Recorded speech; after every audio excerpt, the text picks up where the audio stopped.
How can gym owners use storytelling to connect with their audience and drive engagement? The mindset shift that most fitness business owners need to make is that they're playing the wrong role in the story that they're telling. Most fitness businesses try to position themselves as the hero of the story. Look at how amazing we are. Look at our facilities. Our trainers are amazing. Look at our studio build out. Look at the cool lighting design that we have. We've won all of these awards. And when your dream clients come across that kind of messaging, it doesn't communicate a lot of value to them. It doesn't drive engagement because human beings are inherently very self-serving. We're interested in how brands that we interact with, businesses that we give our money to, can enhance our well-being, enhance our quality of life. And when someone who is the hero of their own life story comes across you as a business owner positioning yourself as the hero,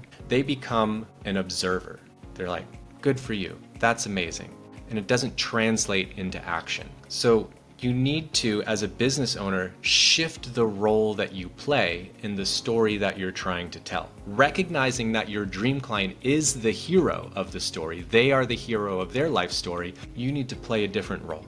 And the different role is that of the guide. Because as it turns out, whether you watch your favorite movie or read your favorite book, the hero of the story is actually a very weak character, and they need the help of somebody else to get to the point where they actually are the hero at the end of the story. Luke Skywalker needed Yoda, Neo needed Morpheus, Frodo needed Gandalf, right? Harry Potter needed Dumbledore. And when you enter that role, you can then extend your hand to your dream clients and say, I know what you're going through. It sucks. And it doesn't have to be that way. I've discovered an amazing thing that can help you experience your life better. That's how you get engagement. That's how you get your dream clients invested and interested in the story that you're telling, because you're now playing the correct role in the story to get them interested in what you have to offer.